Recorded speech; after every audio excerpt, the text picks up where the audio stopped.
Hi everyone, welcome to our live session today. So today's topic, we have Mony here to share about her experiences at Harvard, how you got here, and we'll answer whatever questions. Feel free to introduce yourself and tell us a little bit how, your journey to Harvard. Thank you, Mong. I might probably go with mostly my academic journey.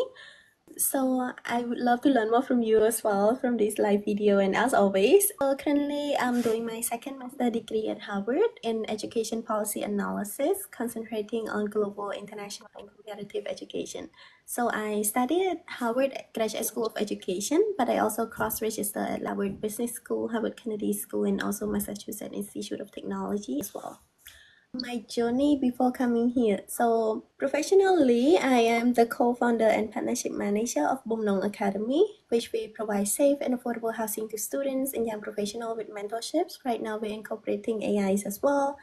So before that, I had my first master degree in Northern Illinois University, which is in Chicago. So at Northern Illinois University, I was doing political science, which is a wholly different field. Concentrate in international relations and comparative politics with a graduate certificate in Southeast Asian study. Before that, my undergrad, I promise that's the last one. I was studying at American University of Phnom Penh in global affairs and minor in economics. And during those time, I was in Vicely at University of Nebraska, Omaha as well. Also, I think I also take some courses and get certificate from Arizona State University as well. Shout out to another Vicely. It's been a long way, and you're getting there, graduating in 2 months, right? Cannot Yes. wait. All right, so a very cliche question: why Harvard? Honest answer, I follow my gut feeling. It's not rational decisions at all.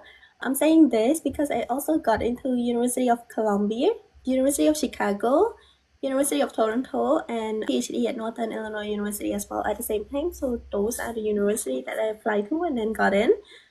Then Columbia University actually offer a better funding options, I would say. So Harvard is kind of tricky with the funding. So I came to Boston. So Harvard is in Cambridge, but Boston is a city near Cambridge. I came here once years ago, and I just feel like I fall in love with it. I've been to almost 20 states in the US. A bunch of conferences at Harvard itself, or any other events specifically, or clubs that you involved in that make you fall in love with the people there, I guess. Oh, thank you, Mong. So I'm also co-founded East South Southeast Asian ESSEA student organization at Haxi and also Safe Space as well. And those two organizations actually make me feel closer, warmer to the community.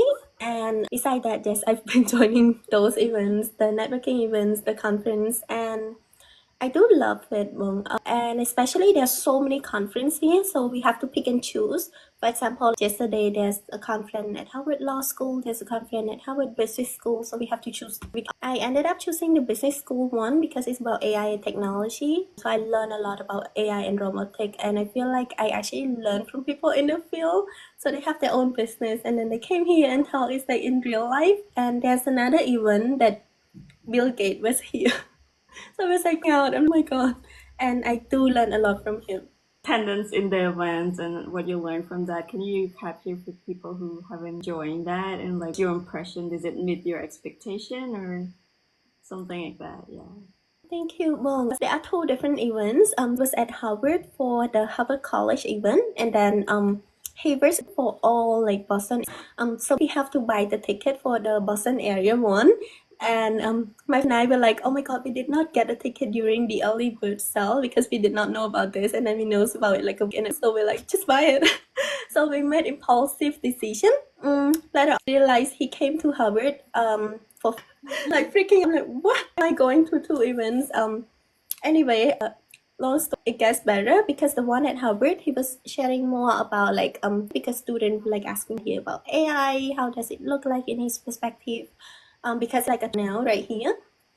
Then for the evening event, I really I did not regret getting the expensive ticket. I would say, it's because about his whole life journey, how he came here, and he started his business, and I think he even mentioned about when he did the talk last time, and then Mark Zuckerberg was like in the audience, and Mom, guess what? 6 months later, Mark Zuckerberg dropped out. So I was like, should I drop out as well? Anyways, funny. I was gonna ask like what's journey, and then you just mentioned about dropping off. So, but anything you find relatable, because he's also like so he used to be a student there.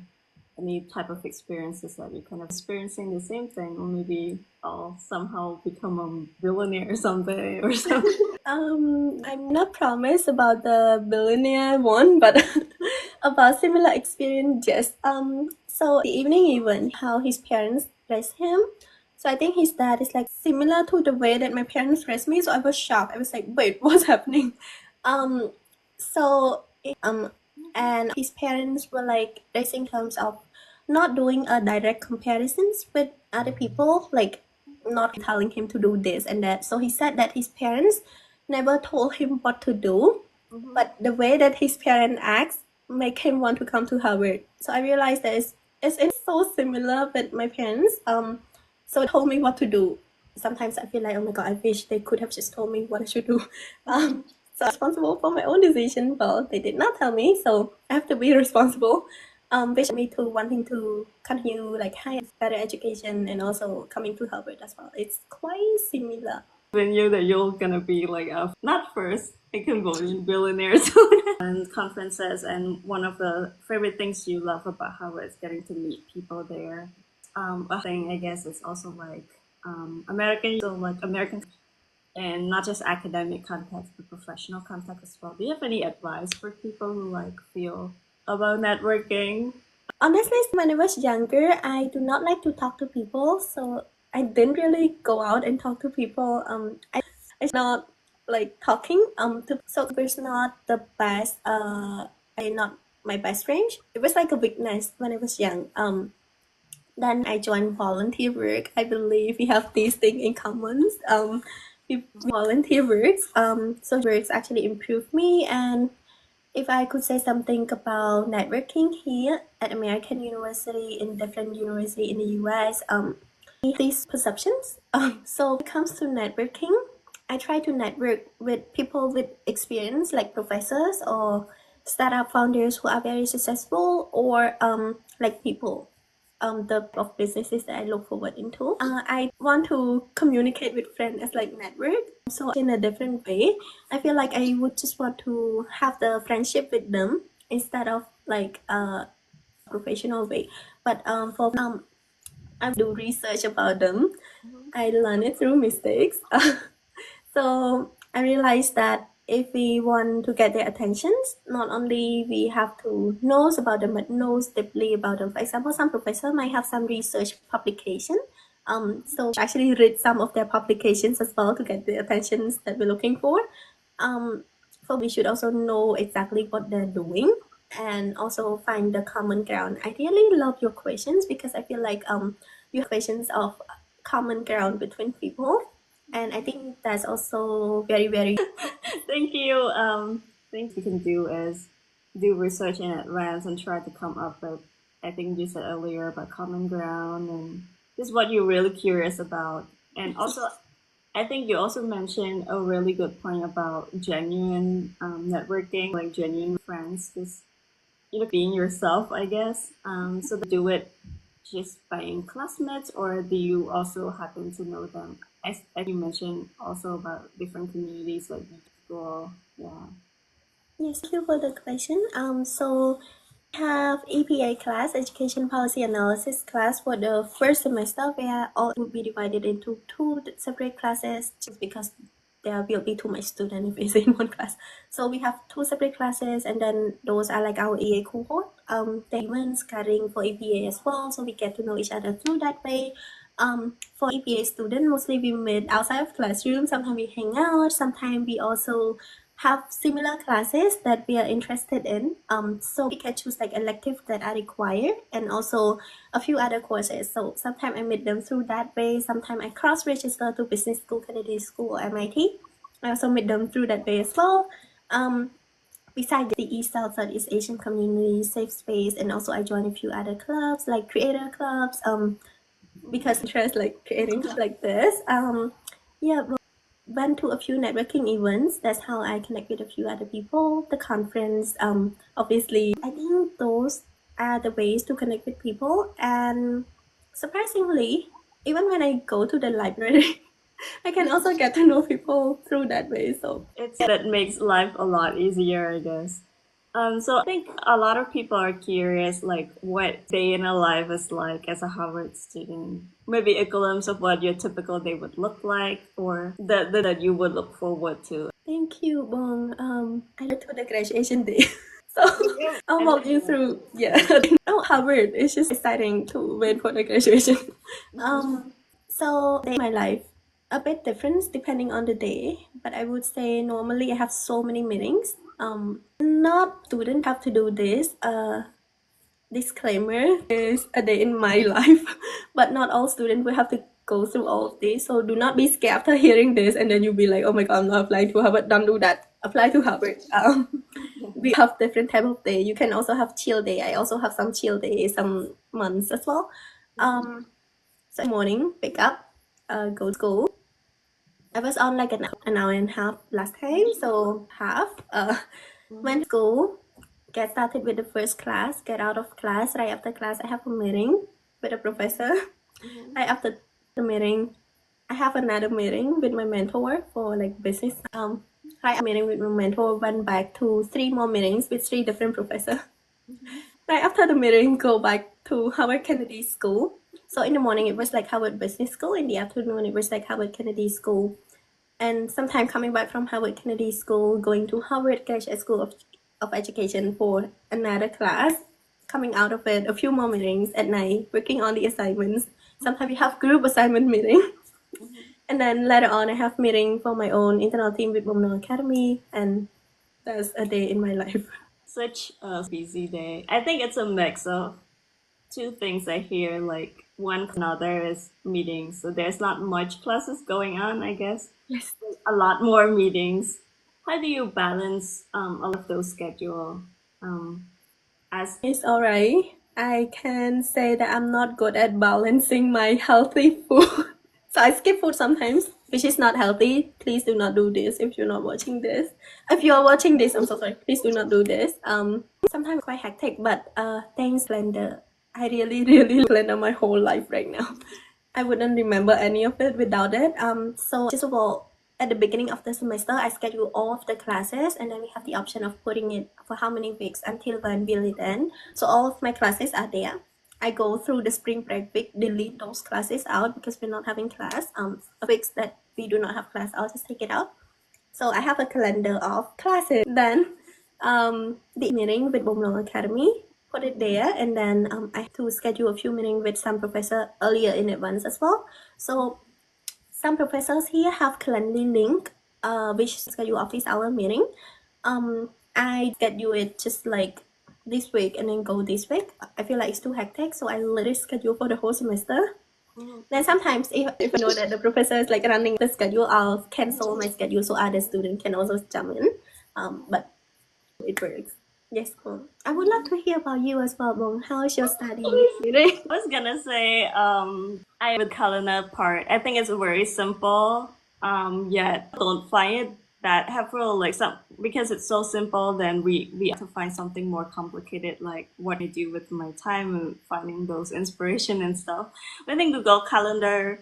Right now, I use a lot more of Apple Calendar because it like connects. The semester is where you going on, so then you can quickly just look at it and then realize, okay, do I have time for this weekend, or should I decline it, or should I do something else? So you have your things laid out and see how you this week, and you have time for yourself. Should you just rest at home this weekend? Sometimes you don't have a choice. You have to do it because the event is just that good, and like you miss out. Especially you mentioned as well. There's a lot of good things going on, like Bill Gates to my campus. How can I miss this?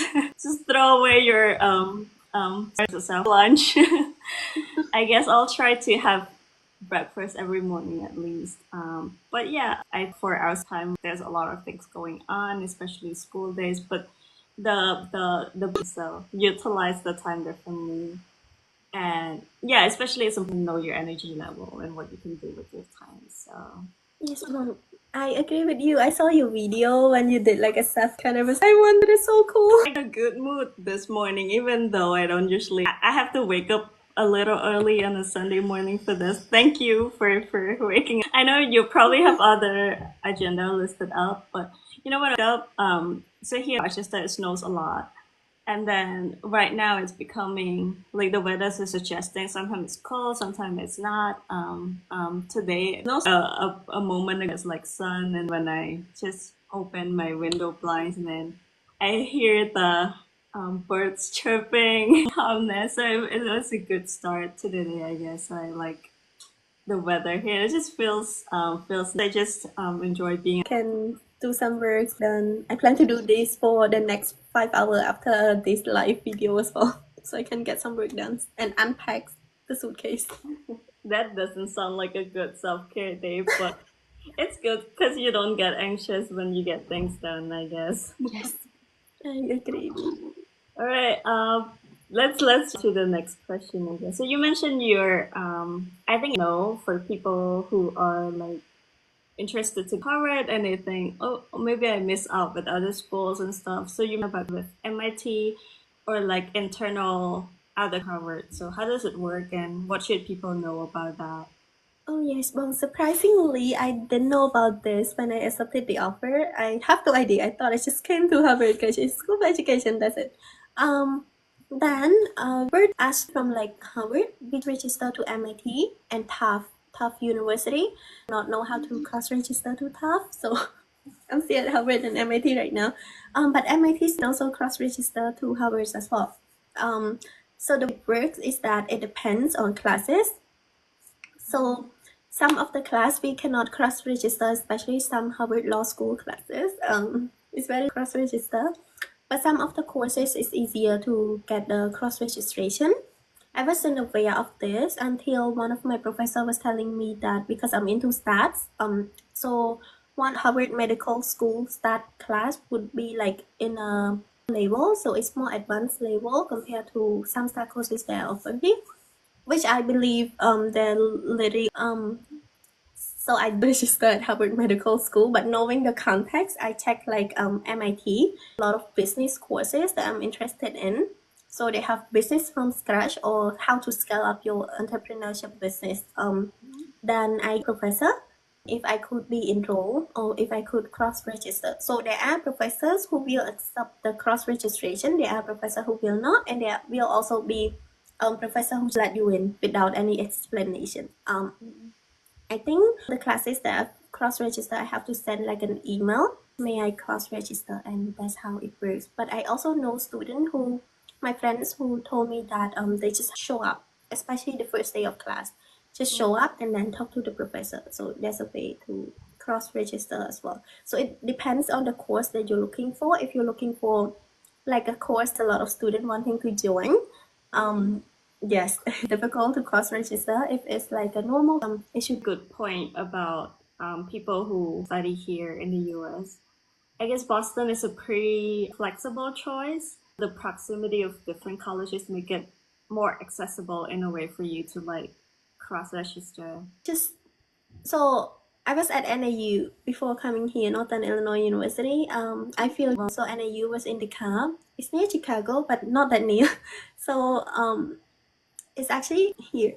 But the that I learned from NAU because I feel like those are even more technical than I shouldn't, but those are very technical because I was studying with like PhD students. I learned a lot, and I would say that's like my top grad school experience at NAU. Where Harvard, we receive so many support. So if you come straight from undergrad to Harvard, you would be so happy for it. But if you come from a master degree and come to Harvard for another master degree, you might surprisingly be shocked because I think work make it accessible to everyone. So it's a grad school, you are an adult, be responsible, read this amount of readings per week. So I'm to that type of grad school and kept coming here. I'm just like, oh, that's new, surprisingly new. It's surprising to hear as well because people would think that, you know, like also you would expect like harder things. It's also a good people who might be interested in different types of universities in the US, different contexts as well. And I think it's probably because of your major and like the length program as well that might affect how hard Oh, yes, it ma'am. is. And also, I need to add on this because I have a first master degree before coming here. So it's different because I've already taken those start courses. Because I have friends who actually say those start courses are so different and so difficult for all of them. So don't take my word on it. There are students that actually argue that it's very, very difficult at Harvard. Yeah, so Yeah, it's a disclaimer. So, what and also, I guess what I'm trying to say is, how we should go based on that kind of information. I know it's also some people face like financial barriers. Also, different universities offer different things. So, like, yeah, what should people like choosing universities and if you're a student from Asia, I assume from the Asia watch this. So if you're a student from Asia, find this with Center of Asian Study or Center for Southeast Asian Study. So I was in GATC. I'm so because when I was at NAU, then Illinois University for the GATC. So GATC like the for Southeast Asian Study in the US. Like most of are together in the group. So we have like professor and Cornell and all getting up to know each other, and we have AAS conference and all to gather and meet up. So find those Center for Southeast Asian Study because I was working as a research assistant and communication specialist for 2 years at NIU. Of that works, I get the tuition waiver stipend scholarship and also the scholarship for like stipend living as well through the I got over there. So I wouldn't say a salary, a stipend. Like a good one. So that as well. I feel you. oh, that's the misconceptions that students might probably not know about when coming to the US. You see the salary of people in the US. Please bear in mind when you're a student and you work for like on campus. I also did. Yes, it's mostly minimum wage or a little bit above minimum wage. It's not like salary. Southeast Asian study if you're from Asia. If you're from Africa, check for Center for Africa study. If you're from different like particular check for as well. They have like fellowships and graduate assistantships and all, which you can apply for or apply to work as like research in those field. Even the library, sometimes they have like research assistant or those are the options. Then second options, choose regardless the that you're looking for. For example, at Northern Illinois University, by the time that I was there, it was ranked like fifth in terms of public administration. Choose which major you're looking for, and then is it a good one thing? But do they have the professor that works on the thing that you're looking for? So I have a very good staff professor at Harvard, and I have the professor on teacher trainings and the impact on student learning outcome, which is the research I'm doing right now. So it fit perfectly well. Especially I got from other professors and other students as well. If we're going for PhD right after this, if we're going for PhD, find the supervisor that we really, really want to work with because we're gonna be staff for like they also help us to grow and we can also learn from them. We can share with them about what we're facing as well. And I there always be a way. I did not get like fully. It's just not the way they work for master student here in the particular program that I applied for. They do have fully funded scholarship for PhD student, and I did not apply for PhD. I do not know why. I question myself until now. What did I do to my life? That. I'm not for a third master, but yeah, I don't know why. What am I doing? If you don't get 100% of funding, try to find funding from your home institutions, like from country, like definitely who actually fund your study. So those are the options as well. And I think you're in Fulbright, Bong. I would love to learn more from you, and you can also share about Fulbright. I think the audience here might also be able to learn a lot from you because there might be some countries that are eligible for Fulbright. Of what you were saying, so just keep everyone here. I guess with everything discussing different funding options that students or Asian students can come, though you don't actually have the financial support now. So basically, what Mony was saying, first off, very interesting to hear as well that there is like Center Asians, like if right, well, like centers for like your regions. I think you mentioned about Africa as well. So those type of places may always stumble on the word specific fundings for you. Um, so that's the no. Is there any one of those at Harvard as well, or no? Yes, there's Howard Asia Center, but I'm not about how it would work for master student, but I think PhD student doing research over there, so it might work for PhD student. As of now, as a master student, I'm not quite familiar, but I went to the conference over there. They did amazing works, and I do learn a lot from them. As well, the e-study organization that I co-found will also partner with them, hopefully. For the Hawaii Games is for all Harvard students. And you're also welcome to join well, if you want to fly here and visit me. Or the type of regional representation, I guess, that you can find fundings from. And I think you mentioned about a very way people here are doing as well as funded scholarship, but there's different ways like apprenticeship or assistantship, or you can work. And especially there's jobs that you can work on campus and get your tuition waiver. As you guess is one of the questions a lot of people have about scholarships and stuff, so it's good to know. I think I missed a few things over there. But yeah, all right. I think the process handled by Oprah, so it's open at the moment for a lot of countries. So check if your countries are eligible, and feel free to drop any questions as well. Yes. Also, I to add on a little bit as well. Make sure the deadline of Fulbright and apply it as early as possible. Compared to deadline of the program that you're looking for. For example, I got into Harvard, then I checked Fulbright, and it's already ended for the year that I'm supposed to come here. So, and Harvard will not delay the admissions. This particular reason, they could delay for like health reason. Did not have the health reason to delay. So check it as well. If you have specific times you want to come to the US, check this and check the time will give you the result. And might I know how long is the process?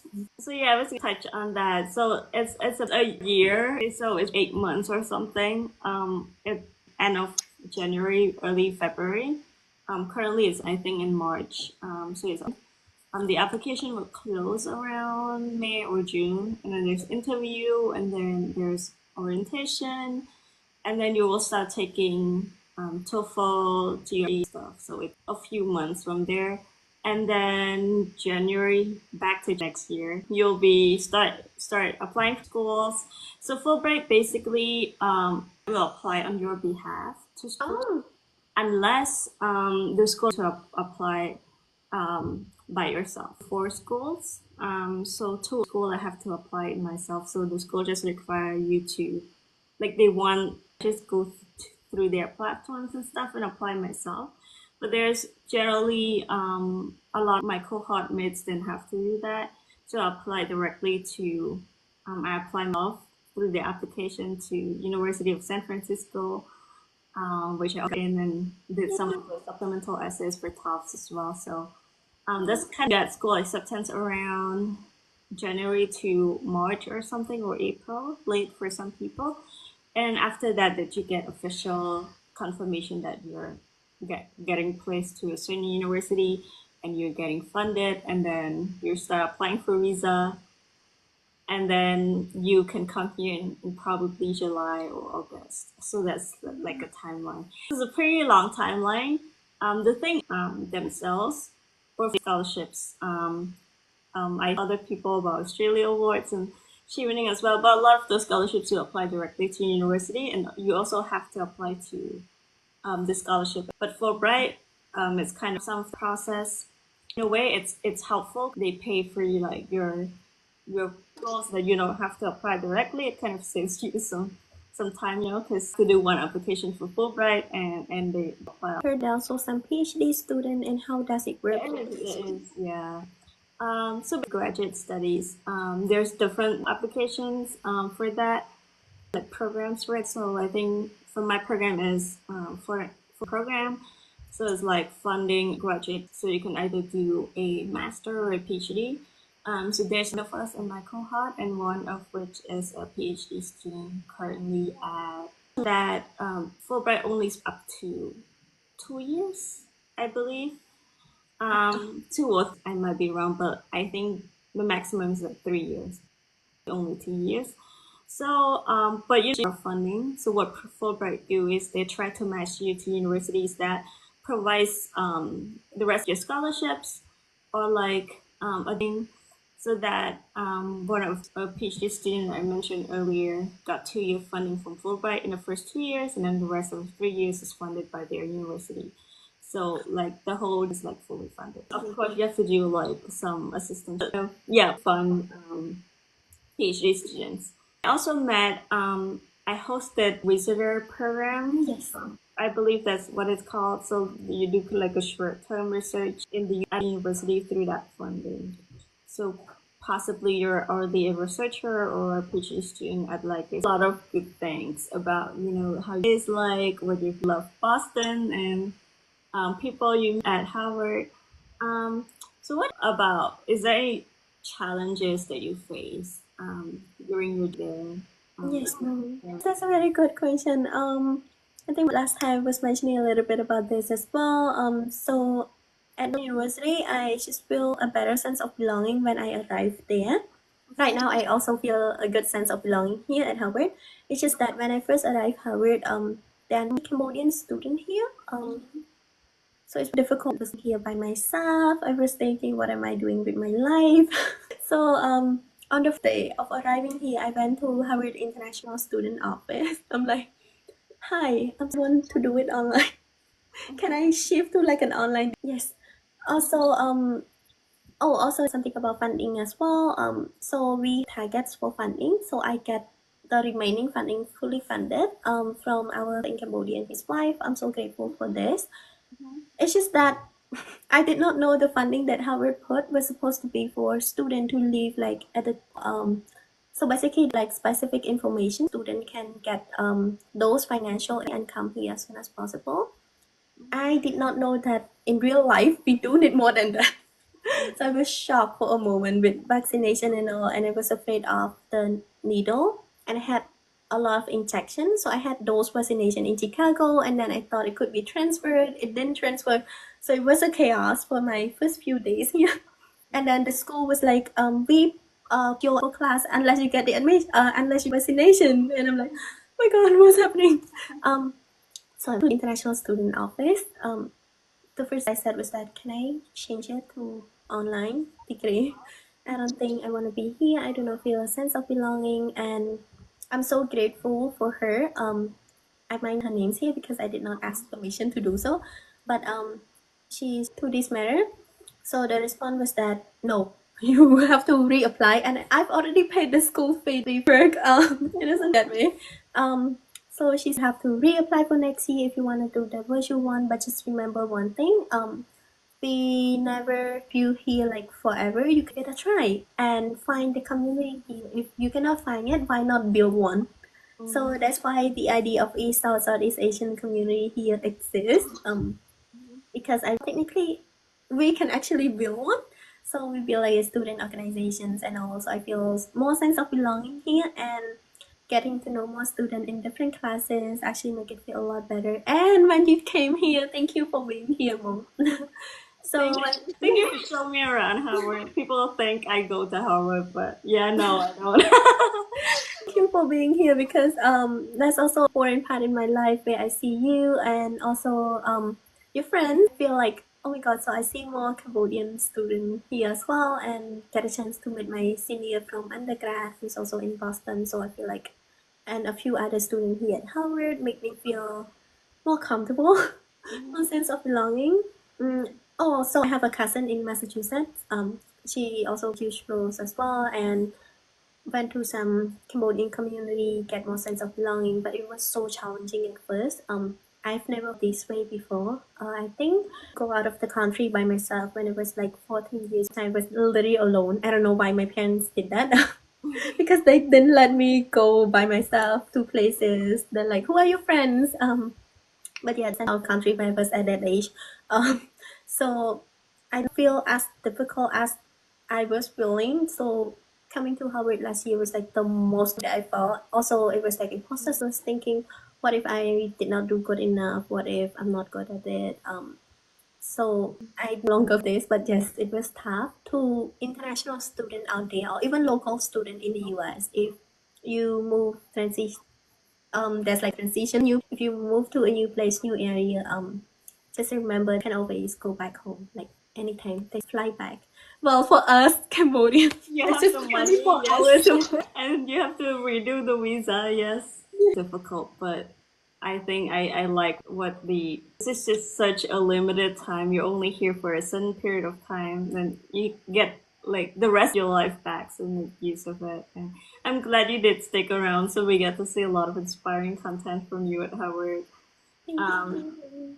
I'm sure it is to see another Cambodian making it to a top university, and then I mean, it's our people think it's also possible for them. So thank you for inspiring us in that sense. Thank you, Bo. But You're also also very inspiring. thank you. But also sharing your story. I think a lot of people think that when like a big any achievement, especially you making it to Howard, then people think it's all flowers of your life. Like what they complain about. It's share stuff so that the way, but also understand that there's always challenges in every journey, and that's how you learn. It's not always like a good stuff that you make it now, and especially in such a um, environment, the imposter syndrome that you mentioned, to feel intimidated by a lot of those bright straight A students. I mean, you're yourself, but still, it's to share.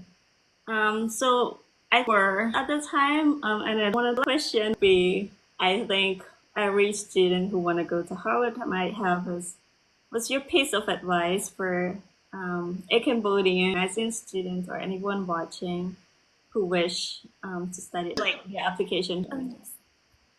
So to students, Asian student, like wherever in the US or Africa or any regions in the world, first thing first, apply. Like if you get your submission in, it's a zero chance of getting in. Like it doesn't no submission and get in. There's no way to get in without the submission unless there are other options which I'm not aware of. But as of now, you have to submit the application. So give it a try and just be yourself. Thinking when to Harvard, it took me like 3 hours.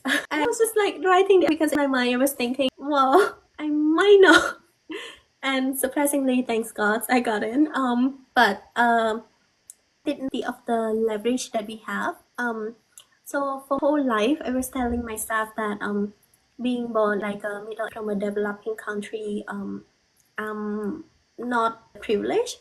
That's what I've been telling myself because I feel I might not get that privilege. And then I was doing an internship for an organization in San Francisco, and one of my supervisors, she used to work for the UN. Right now, she's working in the organizations in the Philippines, a headquarters in Southeast Asia, so they have different headquarters. We also went to my undergrad university together, American University of Phnom Penh. So on the way back, I was telling her I'm like a scholarship for the context of AUPP by the time they were studying. There's so like yeah, the summer cum laude honor, the highest honor for the whole major that's in. I was telling her that I did not have that privilege, and then she reminded me of something like literally shocking. The privilege, you just didn't notice it. And she asked about several things which made me realize if or other countries in the world, even from the US, but you have like a specific